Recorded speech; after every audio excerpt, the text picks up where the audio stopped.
Hello' and welcome to my channel গোকুলভাইটি। সকলোকে মোৰ চেনেল গোকুলভাইটিলৈ স্বাগতম জনাইছোঁ। আশা কৰিছোঁ আপোনালোক সকলো ভালে কুশলে আছে। আজি আহিছোঁ এটি বিশেষ ভিডিঅ'লৈ। আপোনালোক সকলোৱে অসমৰ বিভিন্ন ঠাইত সত্ৰলৈ গৈছে, সত্ৰ দেখিছে। আজি মই এই ভিডিঅ'ৰ জৰিয়তে অসমৰ এখন সত্ৰ দেখুৱাবলৈ গৈ আছোঁ, যিখন সত্ৰ বৰঙাজুলি সত্ৰৰূপে জনা যায়, যিখন সত্ৰ আছে উদালগুৰি জিলাৰ ডিমাকুচি নামে ঠাইত। গতিকে ভিডিঅ' শেষলৈকে চাব, স্কিপ নকৰিব। তেন্তে বলক দেৰি নকৰোঁ সত্ৰলৈ।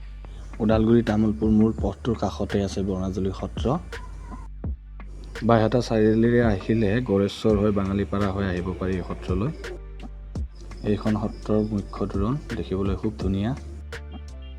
সত্ৰৰ কাষতে আছে ডিমাকুচি উচ্চতৰ মাধ্যমিক বিদ্যালয়। আৰু এই সত্ৰলৈ আহিবৰ কাৰণে বহুকেইটা পথ আছে, যিফালে সুবিধা হয় সেইফালে আহিব পাৰে। সত্ৰৰ ভিতৰলৈ সোমাই যোৱা পথছোৱা খুব সুন্দৰ পথ।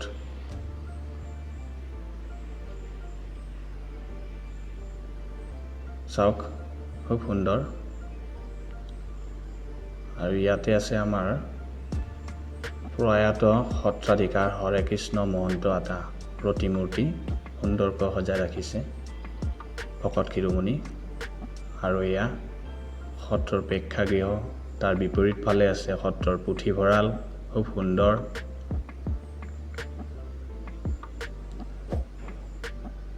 বহিবৰ কাৰণে ধুনীয়া ধুনীয়া আসন।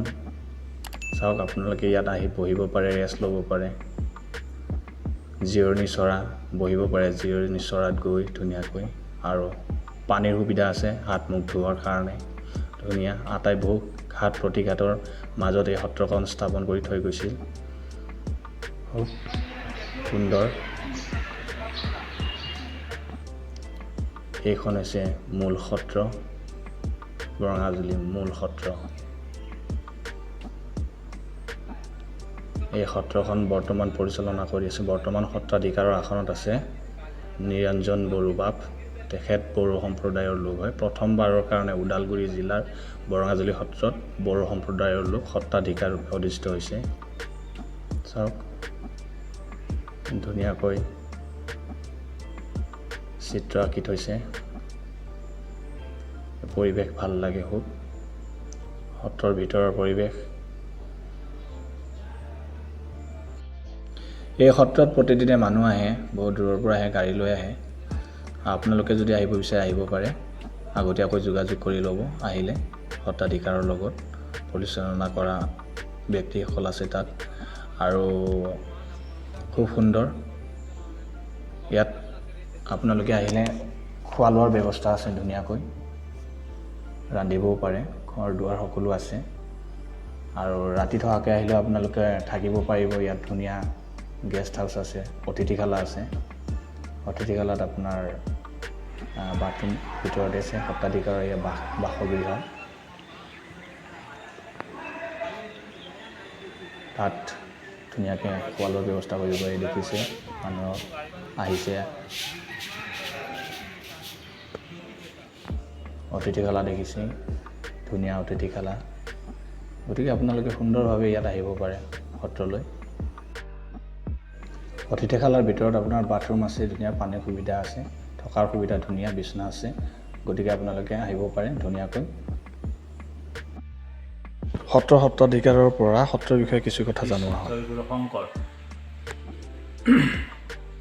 এই বৰঙাজুলি সত্ৰখন 1951 চনতে স্থাপিত কৰিছিলে আমাৰ এই প্ৰয়াত হৰিকৃষ্ণ মহন্ত আটাই। এই সত্ৰখন প্ৰথমতে বৰঙাজুলি চাহ বাগিচাৰ মাজত আছিলে। গতিকে তাৰ পৰা ক্ৰমান্বয়ে উন্নত হৈ উঠাৰ পিছত 1953 চনত আমাৰ এই বৰ্তমান স্থায়ী ইয়াতে সত্ৰখন পতা হৈছে। গতিকে এই 1951 চনতে বৰঙাজুলি বাগিচাৰ পৰা উন্নত হৈ পেলাই 53 চনত সত্ৰ স্থাপিত হোৱাৰ পিছত ইয়াতে নিগাজিকৈ আটাই তেতিয়াৰ পৰাই এই বৰঙাজুলি সত্ৰ স্থাপন কৰি তেওঁ নাম কীৰ্তন কৰি য'ত অন্যান্য আমাৰ এই ভূটান বৰ্ডাৰৰ একেবাৰে দাঁতিকাষৰীয়া এই সীমাস্থ আমাৰ ওদালগুৰি ইমান অৰণ্যৰ মাজত তেওঁ এই বৰপেটাৰ পৰা আহি সত্ৰখন পাতাৰ ফলত আমাৰ পিছ পৰি থকা জাতি অন্য জাতি বৰ্ণ ধৰ্ম নিৰ্বিশেষে যি গুৰুজনাৰ আমাৰ একনিষ্ঠ এক দেৱ এক খেপ দুজনা গুৰুৰ যি একশৰণ নাম ধৰ্মৰ শৰণ লৈ তেওঁ প্ৰতিষ্ঠা কৰি যোৱা তেখেতে প্ৰতিষ্ঠা কৰি যোৱা আমাৰ এই বৰঙাজুলি সত্ৰখনৰ শৰণ হয় আমি সকলোৱে তেওঁৰ চৰণত যিখিনি পীঠ পাইছোঁ তেওঁ আমি ধন্য তেওঁ ওপৰৰ পৰাই আমাক পৰাইত হোৱাৰ পিছত আমাক যাতে তাৰ পৰাই আশীৰ্বাদ দি থাকে তাৰ কাৰণে ভগৱান কৃষ্ণক এটা সেৱা নিবেদিছোঁ আমি এই শৰণ লৈ আমাৰ বাপ বান্ধৱ আই মাতৃৰ সতে ইয়াতে আটা পৰাইত হোৱাৰ পিছত সত্ৰখন কেনেকুৱা চলিব বা কেনেকুৱা আছে ইমান কষ্টৰে তেওঁ পাতি থৈ যোৱা সত্ৰখনত আমি এই কষ্টৰে নাম কীৰ্তন কৰি আলহী অতিথি সোধপোছ কৰি আমি চলি আছোঁ যিহেতুকে আটাই পাতি থৈ যোৱা বাগান এখনো আছে সত্ৰৰে আৰু আটাই এখন দুখন নহয় প্ৰায় 1953 চনৰ পৰা ইয়াতে প্ৰায় 33খনমান সত্ৰ বনাই থৈ গৈছে তেওঁ সকলো বাপ বান্ধৱ আই মাতৃ ইয়াতে আহি ইয়াতে নাম কীৰ্তন কৰি পাল নামতো এনেকৈ সকলো জমা হৈ পেলাই আৰু ওচৰৰ সোণাজুলি গাঁৱৰ আৰু পালিপিঠা পূৰ্ণিভৰ গাঁও সকলো আহি ইয়াতে সহায় সহযোগ কৰি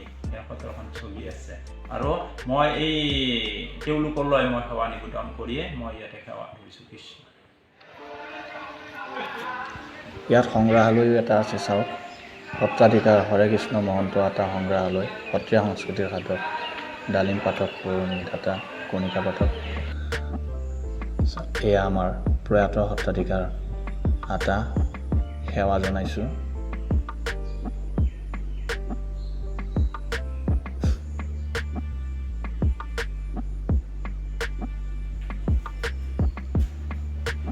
আটাই পোৱা বিভিন্ন বঁটাসমূহ মানপত্ৰসমূহ ইয়াত ৰাখি থোৱা আছে আটাই ব্যৱহাৰ কৰা ইয়াত বিচনা আছে সাজপাৰ আছে আটাই ব্যৱহাৰ কৰা আসন আছে আটাৰ পদচিহ্ন এই আটাৰ বিচনা চাওক ধুনীয়াকৈ সজাই পৰাই ৰাখিছে সংগ্ৰহালয়টো